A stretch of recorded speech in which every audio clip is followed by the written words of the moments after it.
Every state గవర్నమెంట్కి కొన్ని special powers ఉంటాయి depending on the situation there and various other conditions. So అది government ఉందా లేదా నాకు తెలియదు. ఫస్ట్ జీవో అయితే ఇచ్చేయచ్చు, కానీ దాన్ని కోర్టులో నిలబడుతుందా లేదా అంటే అఫ్ కోర్స్ ఏపీ హైకోర్టు రద్దు చేసిందని వాళ్ళు ఏమో డివిజన్ బెంచ్కి వెళ్ళి I don't know what's happening there.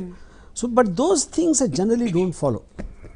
Maybe అంటే మీలాంటి వాళ్ళందరూ హైదరాబాద్కి పరిమితం అవడం, ఇంకా మీరైతే మరి ముంబైకి వాళ్ళు ఇండియా వైడ్గా అయిపోవడం, చాలా మంది డైరెక్టర్లు అందరూ హైదరాబాద్కే పనిచేయడం, ఏపీని వదిలేశారు, అక్కడే పుట్టి పెరిగి వచ్చి ఏపీని వదిలేయడం వల్ల ఏమన్నా కోపంగా ఉన్నారనుకోకూడదా? కానీ ఒకవేళ అది నిజమైనా సరే how will that make it difference? ఎవరు ఓపీని వదిలేశారు? మొత్తం మీకు టాప్ డైరెక్టర్స్, టాప్ హీరోస్ తిప్పి కొడితే 100 కన్నా తక్కువ మంది ఉంటారు. And they will all be they will all be happy. వాళ్ళకి ఏం పోయేది లేదు. ఇప్పుడు ఇంత పెద్ద స్టార్స్ అయిన తర్వాత పవన్ కళ్యాణ్ కానీ చిరంజీవి గారు కానీ వాళ్ళకి ఒక సినిమాలో మామూలుగా వచ్చేదానికన్నా 10 కోట్లు తక్కువ వస్తే ఏం డిఫరెన్స్ పడుతుంది చెప్పండి? మిగతా వాళ్ళకి పడుతుంది డిఫరెన్స్. అంటే గ్రాఫిక్స్ మీద, కథ క్వాలిటీ మీద, all of them will be. ఇప్పుడు మీకు ఎప్పుడైనా డబ్బులు వచ్చేది తక్కువ డబ్బులు బట్టి తక్కువ సినిమా రాదు. మీరు ఎందుకంటే అదే సినిమా మీరు 100 కోట్లు వస్తే మీరు 100 కోట్లు ఖర్చు పెట్టచ్చు అని మీకు ఒక అవైలబిలిటీ ఉంది కాబట్టి ఆటోమేటిక్గా మీరు ఆ కాస్ట్కి నేను సపోజ్ మీరు ఒక టెక్నీషియన్ అనుకోండి, మీకు మామూలుగా మీరు నాకు 50,000 దొరికితే నేను ₹1,00,000 ఇస్తాను. ఎందుకు? నా దగ్గర ఉన్నాయి కాబట్టి, నా రికవరీలో అంత ఉంది కాబట్టి. ఎప్పుడైతే ఆ రికవరీ అనేది నాకు తగ్గింది అనుకోండి, నేను మీకు 50,000 ఇచ్చేపోతే 20,000 ఇస్తాను, 30,000 ఇస్తాను. దాన్ని కూడా మీరు చేస్తారు, ఎందుకంటే మీకు ఛాన్స్ లేదు. ఎంతకి చేసినా సరే the point eventually the government also is losing. No, వాళ్ళు ఎంత రెవెన్యూ తగ్గిస్తూ ఉంటే వాళ్ళకి ఇన్కమ్ తగ్గుతుంది కదా, వాళ్ళకి వచ్చే ట్యాక్స్ రేట్లు అన్నీ తగ్గుతాయి కదా. Everybody will lose, not only these people. I don't believe ఆ ఇంటెన్షన్ ఏంటా అనేది, ఎందుకంటే వాళ్ళు క్లారిటీ ఇవ్వట్లేదు. అంటే I definitely don't by that. నిత్యావసర వస్తువులు లాంటిది ఎంటర్టైన్మెంట్, అందుకని దాన్ని మరి నిత్యావసర వస్తువు అంటే ఇప్పుడు ఫుడ్ మీద ఉందా లేదు, బట్టల మీద ఉందా లేదు. టమాటో 100 రూపీస్ ఉంది, మీకు తెలియకపోవచ్చు. అంటే 100 రూపీస్ కానీ ఎక్కువ అమ్మకూడదు కదా మీరు చెప్పేది. 100 రూపీస్ ఉంది ఇప్పుడు మార్కెట్లో. నా పాయింట్ ఎనీ ఒక దానికి ఒక ఇంతకన్నా రేటుకి అమ్మకూడదు ఏదైనా ఉందా అసలు నాకు తెలియదు. ఇంతకంటే అమ్మకూడదు అనేదా? దేని మీద ఉండదండి. ఎవరి హోటల్లో మీరు ఎవరి షర్ట్ వాళ్ళది, ఎవరి హోటల్ వాళ్ళది. బస్సులో వెళ్ళే వాళ్ళు బస్సులో వెళ్తారు, ఫ్లైట్లో వెళ్ళే వాళ్ళు ఫ్లైట్లో వెళ్తారు. సో ఇప్పుడు ఎంఆర్పి అనేది అది అసలు కంపెనీ ఒరిజినల్ మ్యానుఫ్యాక్చరింగ్ కంపెనీ నుంచి రావడానికి ఒరిజినల్ కంపెనీ మ్యానుఫ్యాక్చర్ చేసింది అనుకోండి ఎంఆర్పి. అది ఇప్పుడు అమ్మినప్పుడు రీటైలర్కి ఇచ్చినప్పుడు రీటైలర్ దాన్ని వాళ్ళు 100 రూపాయలకి అమ్మంటే 150 రూపాయలకి అమ్ముతున్నాడు అనుకోండి, suppose for second let's assume. అప్పుడు జనాలకి ఎంత అని కంపెనీ పెడుతుంది, అదే ఇండియా గవర్నమెంట్ కూడా డిక్లేర్ చేస్తుంది. But government won't fix an MRP నాకు తెలిసినంత వరకు. అది ట్రాన్స్పరెన్సీ కోసం ఆడియన్స్ కూడా ఇంతకన్నా ఎక్కువ అమ్మటానికి వీలు లేదు, ఎంఆర్పి ప్లస్ లోకల్ ట్యాక్స్ ఏదో ఉంటుంది, సంథింగ్ లేదా. అందరికీ అందుబాటులోకి తీసుకొచ్చేసి అందుబాటులో పాయింట్ కాదు అక్కడ. అది మేము ఎంతకే అమ్మంటున్నాం. ఇప్పుడు రీటైలరు ఎంఆర్పి ఈ పర్టికులర్ది ఎంతకి అమ్మచ్చు అని వాడు ఏం చెప్తున్నాడు మీకు తెలియదు కదా. అప్పుడు మీరేం చేస్తున్నారు, వాడు 100 రూపాయలకి ఇచ్చాడు, ఈడేమో 200 అడుగుతున్నాడు. ఈ 200 అడిగాడని మీరు ఇంకొక అదే దాంట్లో కాంపిటీషన్ ప్రోడక్ట్ 150కి దొరికితే మీరు అది కొంటున్నారు. అది ఆడికి తెలీదు, అది రీటైలర్ చేస్తున్న ఇదని. అందుకని మీరు ఎంఆర్పి అని ఫిక్స్ చేశారు, దీన్ని మించి చేయకూడదు అని. అప్పుడు ఒరిజినల్ మ్యానుఫ్యాక్చరర్కి దీనికి మధ్యలో ఏదన్నా మతలబులు జరగకుండా ఉంటాను. అంటే లిక్కర్ రేట్స్ కూడా అలాగే ఉన్నాయి ఏపీలో. లిక్కర్ కూడా గవర్నమెంట్ నడుపుతుంది కాబట్టి ఇంతే ఉండాలని పెడుతున్నప్పుడు, అంటే వినోదం ఏదైతే ఉంటుందో దాని అంతటినీ కూడా గవర్నమెంట్ అండర్టేకన్లో ఉంటే విచ్చలవిడిగా కాకుండా ఉంటుంది అనేది గవర్నమెంట్ ఉద్దేశం కావచ్చేమో. కానీ అదే అంటున్నా, కానీ అది గవర్నమెంట్ ఎవరు నిర్ణయిస్తాను కంటున్నా. But that's whole point of free economy. మీరు కాంపిటీషన్లో మీరు కన్జ్యూమర్కి అతి తక్కువ ధరలో ఎంత బెటర్ క్వాలిటీ ఇస్తున్నారు అనేది వాళ్ళు నిర్ణయిస్తారు. అది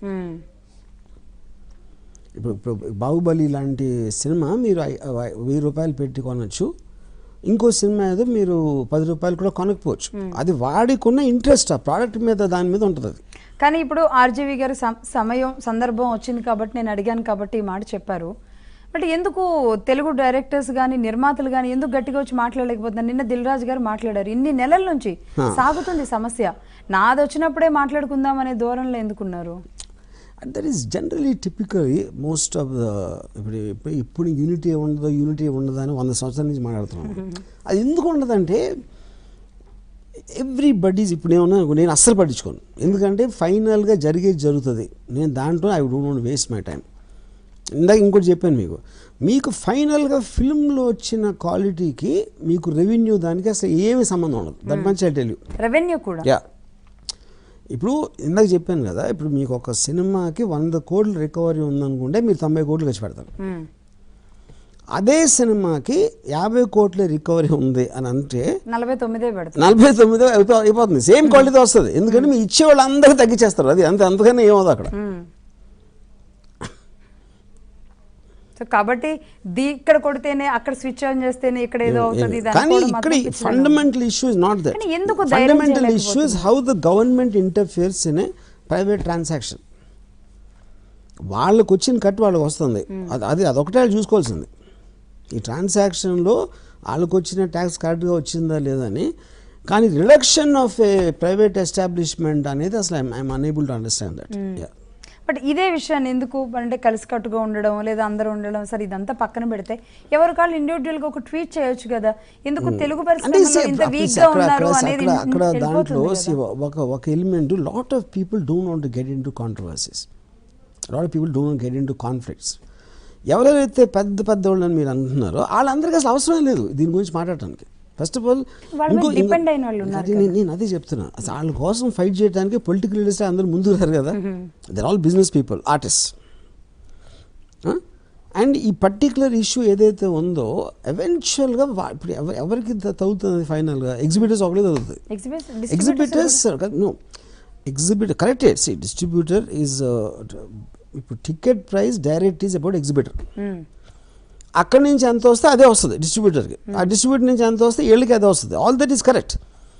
కానీ మీరు చాలా పెద్ద పొజిషన్లో ఉన్నప్పుడు మీకు వచ్చే 100 కోట్ల బదులు 80 కోట్లు వస్తే, ఇప్పుడు 90 కోట్లు వచ్చింది అనుకోండి, దీని మూలాన మనం మాట్లాడి కాంట్రవర్సీ ఆడి క్వశ్చన్ అడిగి గోల్ చేసి మాట్లాడాల్సిన అవసరం నాకుందా అనే థాట్లో కొంతమంది ఇలా చేస్తే ఆ ఫలానాడు ఎలా రియాక్ట్ అవుతారు, రేపు పొద్దున్న నాకు ఏదో పని ఉంటుంది ఆడుతూ ఎందుకు అనవసరంగా దెబ్బలాట తెచ్చుకోవడం అనేది ఇంకొకరు అనుకోవచ్చు.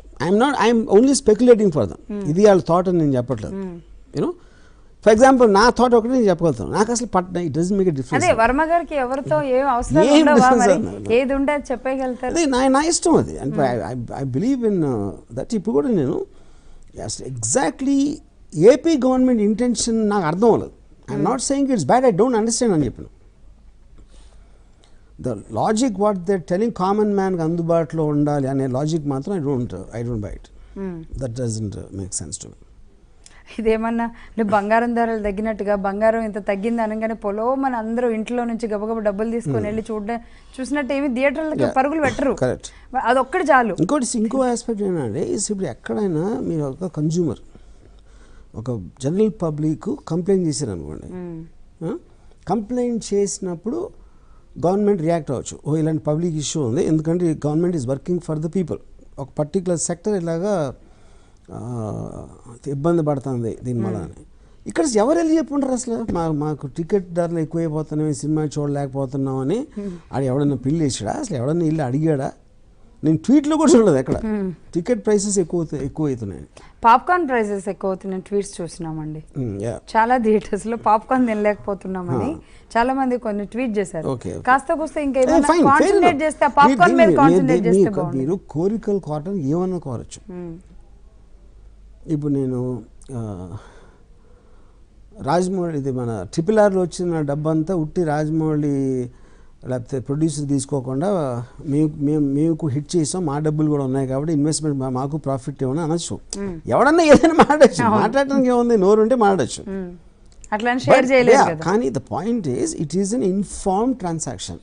నా సినిమా చూడాలంటే నువ్వు ఎంత డబ్బు ఇవ్వాలి, నీ సినిమా చూడటానికి అక్కడ కోరిక ఉన్నప్పుడు అది ఇచ్చి చూస్తాడు, అక్కడే అయిపోయింది. ఈ ట్రాన్సాక్షన్ అయిపోయింది, దీంట్లో ఎంత ట్యాక్స్ అది ఇచ్చేది. దీన్ని మించి అసలు వేరే టాపిక్ ఎలా వస్తుంది అనేది నాకు అర్థం కావట్లేదు. RRR అన్నారు కాబట్టి భారీ బడ్జెట్ మూవీ, బాహుబలి కానివ్వండి, ఇది కానీ రాజమౌళి పట్టుకున్నారంటేనే భారీ బడ్జెట్. ఇప్పుడు ఏంటి వాళ్ళ పరిస్థితి ఏంటి? ఏపీ ఇంకా మన రాష్ట్రం కాదని అక్కడ ఇక వదిలేసుకోవడమేనా? Eventually, for something like RRR, because it's such a big film and it's a pan-India, pan-world market ఉన్నదానికి, మీరు ఫైనల్గా you have to take in to consideration మనకు కొన్ని చోట్ల పవర్ ఉంటుంది, కొన్ని చోట్ల ఉండదు. ఇప్పుడు ఫర్ ఎగ్జాంపుల్ మైండ్లో అంటే ఏపీలో కొన్ని థియేటర్స్ మూసారు అంటే 1000లో 200 మూసారు అనుకోండి, అక్కడ 800 ఉన్నాయనుకుంటే సరిపోయింది. అందుకని ఏం చేస్తారు, మీరు వెళ్ళి కట్టలేరు కదా. యా, కానీ లాస్ అయిపోయి ఉంటారు, ఇప్పటికే కొనేసుకొని ఉంటారు కాబట్టి. అంటే that is something in on going process. ఇప్పుడు కోవిడ్ వల్ల ఒక లాస్ వస్తుంది, ఎందుకంటే డీలే అయిపోయింది కాబట్టి, లేకపోతే ఇంకో దేనికో ఎక్కడో రిస్ట్రిక్షన్స్ పెడతారు, దాని మీద రావచ్చు. But that is a continuing thing in the world. ఏం చేస్తుంది దానికి? RRR ట్రైలర్ చూసారా? ఏమనిపించింది? నేను I don't comment on dance కానీ ఆ స్టెప్స్ ఏదో బాగా కొంచెం ఒక రకంగా మారిపోయింది. నాకంటే నాకు మగోళ్ళు డాన్స్ చేసుకున్నాను ఇష్టం. నాకు నచ్చలేదు. ఈ కోణం ఎవరు చూడలేదేమో వర్మ గారు. నేను అది ఒకటే చూసా. కానీ ఆ స్టెప్స్ అంటే అక్కడ రామ్ చరణ్ మంచి డాన్సరు, ఎన్టీఆర్ గురించి చెప్పాల్సి లేదు, వాళ్ళిద్దరిని పక్కన పెడితే ఎలా ఉంటుంది? తారక్ అది కాదు పాయింట్. నాకు ఉట్టి అమ్మాయి చేస్తే నచ్చుతుంది, అబ్బాయి చూస్తే, అబ్బాయి చేస్తే నాకు నచ్చదు. అమ్మాయిలు కలిపి సేమ్ స్టెప్స్ వేస్తే ఓకే. అమ్మాయిలు ఎంతమంది ఉన్నా నాకు ఓకే. పదుకునే అండ్ మాధురి లాగా, లైక్ ఎవరు దీపికా పదుకునే అండ్ మాధురి దీక్షిత్ సాంగ్ ఉంటుంది, ఇద్దరు కలిసి చేసేది, అలా ఉండాలి. కానీ ఇది నచ్చలేదా? అదొక్కటే. ఇప్పుడు మిగతాదంతా చాలా ఫైర్ ఉంది, ఫ్యాంటాస్టిక్ ఉంది. మాట్లాడారా రాజమౌళి గారితో? నాకు అబ్బాయిల డాన్స్ ఒకటే నచ్చలేదు, అంతే. చెప్పారా ఆ విషయం? Maybe I don't remember. Right అండి. మూవీ దాంట్లో అంటే మళ్ళీ ఒకటి, ఏ ఇన్సిడెంట్